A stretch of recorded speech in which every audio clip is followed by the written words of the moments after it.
네. 사실 삼성전자, 아마존 이 두 개의 기업이 되게 상징적이잖아요. 어떻게 보면 대한민국 최고의 1위 기업, 그다음에 세계 시가총액 1위 기업 아마존인 거잖아요. 아마존만 지원했어요?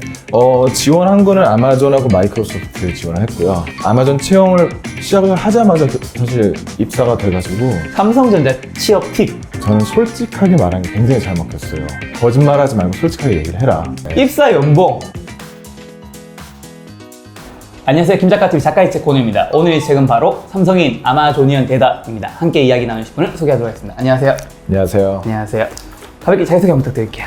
안녕하세요. 아마존에서 시니어 프로덕트 매니저로 근무하고 있는 김태강이라고 합니다. 저자님에 대한 소개를 가볍게 해드리면 네. 영국 런던 대학 네. 화학공학 학사, 그냥 명문대예요. 케임브리지 대학 네. 석사, 프랑스 인시아드 대학원 MBA, 그 다음에 또 삼성전자에서 5년 근무하셨고 지금 아마존. 네. 사실 삼성전자, 아마존 이 두 개의 기업이 되게 상징적이잖아요. 어떻게 보면 대한민국 최고의 1위 기업, 그다음에 세계 시가총액 1위 기업 아마존인 거잖아요. 어떠세요? 이 두 군데 다 다녀보셨으면. 되게 좋았던 기회인 것 같기는 해요. 네. 그래도 국내 기업만이 갖고 있는 장점들을 많이 배울 수 있었던 것 같고 네. 또 아마존에 가서도 전혀 다른 문화를 받아들이면서 배운 게 많아서 저 개인적으로는 둘 다 좋은 기회였다고 생각을 합니다. 사실 아마존이 지금 창업한 지가 그렇게 얼마 안 됐잖아요. 네, 그렇죠. 제가 기억하기로 1998년쯤이었던 네, 것 같은데 그때쯤으로 알고 있어요. 네. 사실 채 23살이 안 된 거죠. 네네. 우리 나이보다 어린 거죠. 그렇죠. 우린 나이가 더 많은데 지역 1위도 못했는데 네. 세계 최고의 기업이 된 거잖아요. 그 성장의 원인은 어디 있는 거예요? 아마존 성장이 가장 중요한 역할을 했던 게 네. 좋은 사람들을 뽑고 또 그 사람들을 트레이닝 시킨 다음에 네. 그런 다음에 이 사람들한테 정말 많은 결정권을 주는 것 같아요. 본인들이 뽑아놓은 인재들이 네. 빠른 결정을 내리고 그걸로 인해서 빠른 결정을 내림으로써 회사가 더 빠르게 성장할 수 있는 그런 역할을 했던 것 같습니다. 삼성 중에서도 삼성전자 계셨죠? 예, 그렇습니다. 왜 나오셨어요? 사실 회사가 막 그렇게 마음에 안 들거나 그런 건 아니었었는데 네. 호기심이 많았던 것 같아요. 조금 어린 날이기도 했고 외부에서 어떤 기회들이 있을까라는 관심을 많이 가졌고요. 다른 사람들이 MBA를 하거나 네네. 아니면 다른 기업에서 일하는 것을 보면서 호기심이 생겨서 좀 더 다른 도전을 하기 위해서 퇴사를 했습니다. 뭐 구글도 있고 네네. 그 여러 개 있잖아요. 네네. 아마존만 지원했어요?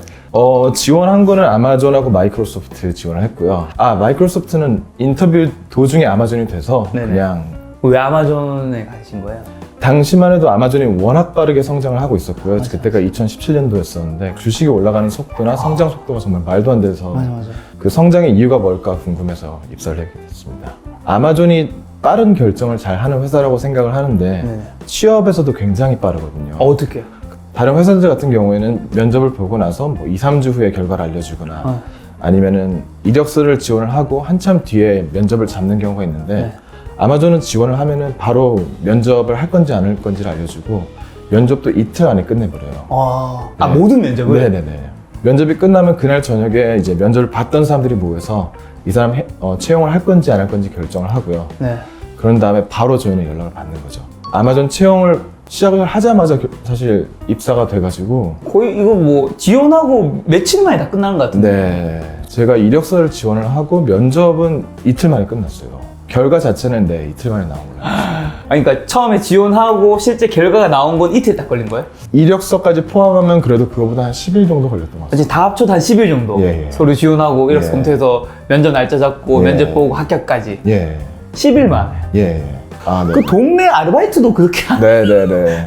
그래서 저 같은 경우에 이제 면접을 2번을 봤었는데 네. 첫 번째 면접을 봤을 때 그날 저녁에 바로 연락이 와요. 와. 너 1차 붙었다. 내일 아침에 와라. 그래서 또 2차를 보고 그날 저녁에 사실상 결정이 된 거예요. 진짜 빠르다. 근데 이게 아마존의 문화이기도 한데 또 아마존에서 얘기를 하는 게 지원자 자체도 결과를 빨리 알고 싶기도 할 거고 네네. 그 사람들 길게 끄는 게 그 사람을 위한 것도 아니기 때문에 빨리 결정하고 빨리 알려주는 게 좋다고 생각을 합니다. 야, 어쨌든 대한민국 학생들이 가장 가고 싶어하는 국내 기업 삼성전자, 네. 해외 기업 아마존 둘 다 취업하셨는데 삼성전자 취업 팁 하나 정도 또 얘기해 주신다면? 너무 뻔하다라고 생각을 할 수도 있을 것 같은데 네. 저는 솔직하게 말한 게 굉장히 잘 먹혔어요. 예를 드리자면은 저는 이제 석사로 지원을 했다 보니까 논문 얘기가 많았었는데 네.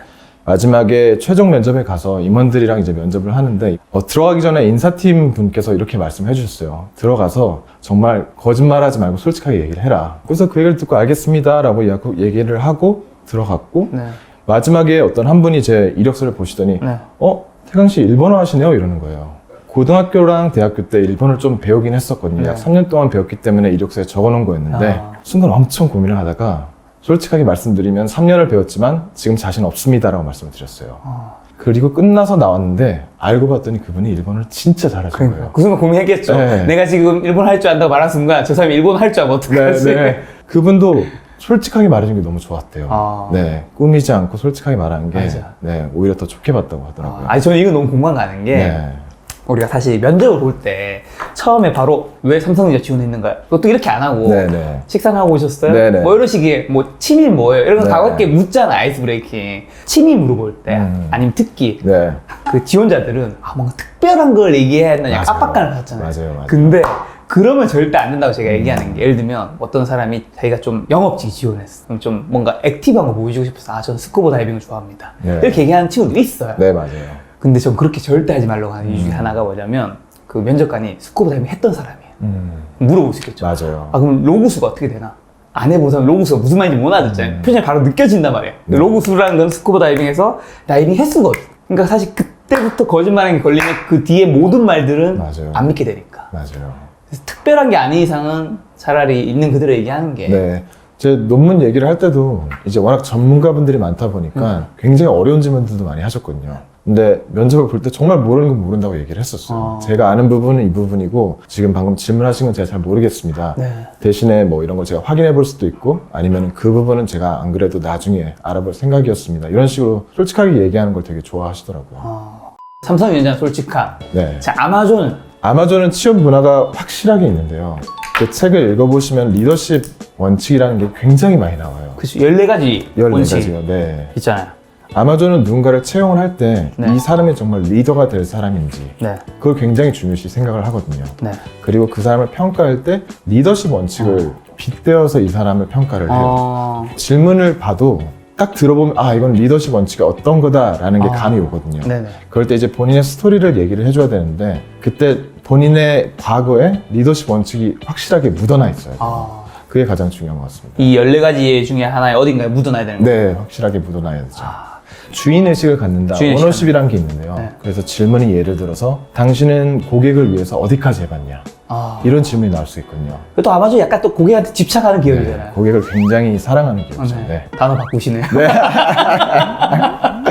리더십에 맞는 것들 잘 말해야 된다. 네, 먼저 그렇게 잘 말하는 게 중요하고요. 네. 또 이제 본인의 생각을 얘기할 때 가장 흔히 말하는 스타 메소드라고 해서 네. 시츄에이션, 타스크, 액션, 리절트라고 해서 네.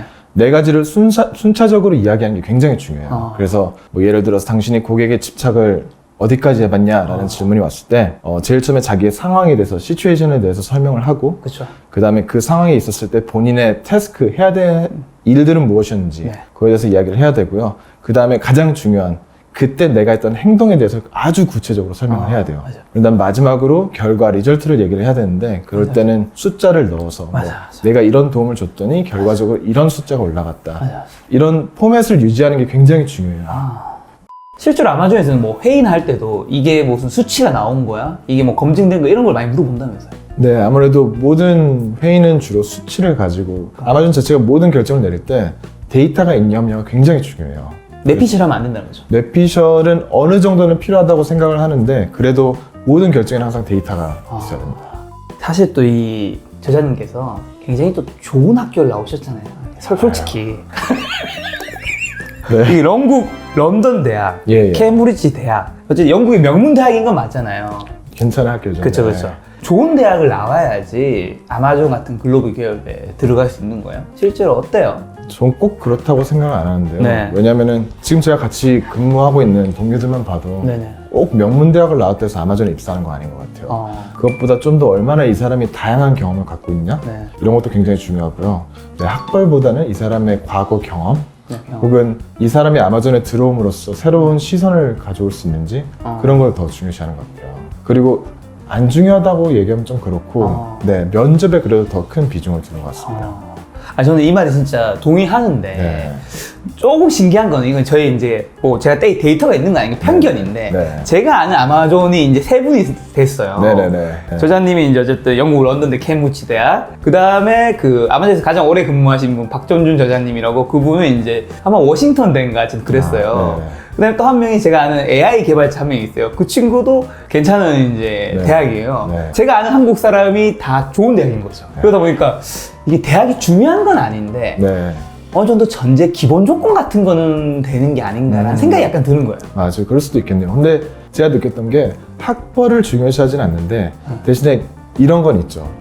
영어 실력이 이 사람이 얼마나 될까? 그거를 볼 때 아무래도 학벌이 있다 보면은 어느 정도. 저 어느 정도 언어가 되겠구나라고 평가를 좀 하는 것 같아요. 대학원 졸업하고 삼성전자 이제 퇴사하셨으니까 네네. 입사 연봉 네. 8년 전이죠. 몇 년도죠? 자, 2011년 기준 연봉은 어느 정도였나요? 보너스를 포함하고 하면은 다 합쳐서 예 그러면은 5에서 6? 5에서 6. 네. 부서도 그렇고 네. 사업부에 따라서 나오는 보너스도 다르다 보니까 네네. 같은 삼성전자라고 하더라도 연봉의 맞아요. 차이가 좀 있을 수 있습니다. 생각보다는 많이 받지 않는다는 느낌 받아요. 왜냐면 또 석사까지 하셨으니까. 네네네. 석사하면 그래도 연봉이 조금 더 높지 않나요? 네, 석사를 하고 입사를 하게 되면은 사원 3년 차로 입사를 하게 됩니다. 아. 그래서 사원 3년 차 연봉을 받게 되는 거고요. 네. 그때는 조금 어려서 몰랐을 수도 있는데 네네. 해외 채용 같은 경우에는 어느 정도 협상이 가능할 수도 그쵸. 있다고 하더라고요. 저 그렇게 들었어요. 전 그걸 몰라서 사실 그 인사팀 분이 되게 좋은 분이셔가지고 본인만 믿으라고 해서 알겠습니다 하고 바로 그냥 사인을 당했네. 했거든요. 제가 알고 있기로 지금 삼성전자 신입사원이 PS랑 PI 이런 거 다 합치면 무소사업부 기준 네네. 8천 된다고 하더라고요. 그러니까 그럴 수 부서가 또 다르긴 하니까. 네, 맞아요. 그 사이에 또 삼성전자 사실 너무 또 엄청 커졌죠. 원래도 컸는데 네, 맞아요. 훨씬 더 커져서 네. 사실 삼성전자에서 보통 한 10년 차 되면 가장급 정도 되면 좀 적당히 괜찮은 부서면 연봉 1억 정도 되잖아요.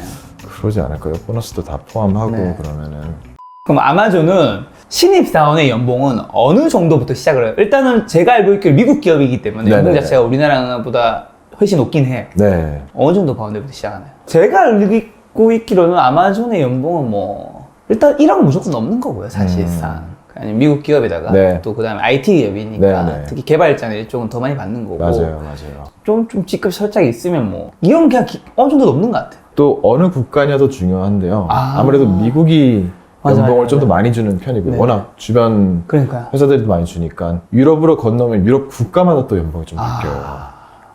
영국이랑 뭐 이탈리아 이렇게 비교를 해도 네. 영국이 조금 더 많이 받는다든지 그 물가를 좀 보고 결정하는 것 같아요. 네. 지금 어디 쪽에 계시죠? 저는 유럽의 룩셈부르크라는 곳에. 룩셈부르크. 네네. 그럼 제가 딱 한 번만 추측을 해볼게요. 그 안에 들어간지 안 들어간지만 말씀해 주세요. 네네. 제 생각에 유럽이니까 2억은 넘지 않을 것 같아요. 네, 2억은 넘진 않아요. 네. 제가 1억에서 2억 사이. 네, 맞습니다. 그쵸? 네네. 네. 에이, 1억 5천에서 2억 사이냐 물어볼 걸 그랬다. 그냥 아직 또 나이가 생각보다 지금 어리시잖아요. 예, 지금 32이요. 아, 32. 심지어 또 이틀 뒤에 결혼하시니까 예, 예. 축하드립니다. 아, 감사합니다.